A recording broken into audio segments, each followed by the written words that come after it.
And ఇంకొకటి ఈ mobile దాంట్లోనే ప్లే స్టోర్ ఉంటుంది. ప్లే స్టోర్లో చూస్తే మీకు ఆ యాప్ ఈ యాప్ అని ఇంకా అసలు ఆల్మోస్ట్ కుప్పలు ఉన్నాయి. ఏది జెన్యూను ఏది ఫేక్ అది తెలుసుకోవాలి. చెప్పలేము. ఎందుకు చెప్పలేమంటే నేను ఇవాళ ఒక యాప్ రిలీజ్ చేస్తే I can buy that rating score for so much of money. Boss ఇది నా ప్రాజెక్టు, దీనికి నాకు ఇంత పెట్టు, నాకు ఇంత రేటింగ్ కావాలి.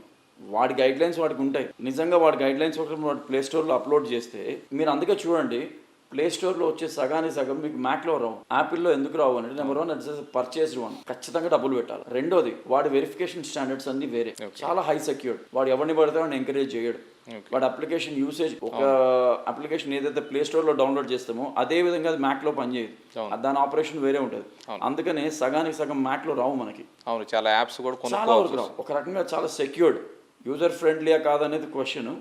బట్ ప్లే స్టోర్కి వస్తే ఏమవుతుందంటే బేగం బజార్ జనతా మార్కెట్, అది మీరు ఏమన్నా పెట్టండి అక్కడ అమ్ముడు పోతాయి. మీరు ఎవడన్నా ఒకటి కొనుక్కోవచ్చు. మీరు ఓపెన్ మార్కెట్, ఓపెన్ ఆ మార్కెట్ ఏ పేరైనా పెట్టుకోవచ్చు. మనం ఎట్లా అవుతుందంటే నా అప్లికేషన్ అందులో పెట్టినా నాకు ఇంతమంది కావాలి, దాంట్లో అది గూగుల్ నుంచి తీసుకుంటారా, దాన్ని మళ్ళీ బైపాస్ చేసి ఇంకా ఉన్న దాన్ని ప్రోడక్ట్ చేస్తాడా అంటే జెన్యూనిటీ అనేది మనం ఏదో ఒక డ్యామేజ్ అయ్యే వరకు చెప్పలేము. ఎందుకంటే ఈ రోజుల్లో digital certificate for the project or a product అనే దానికి అది కూడా వీ కెన్ బై.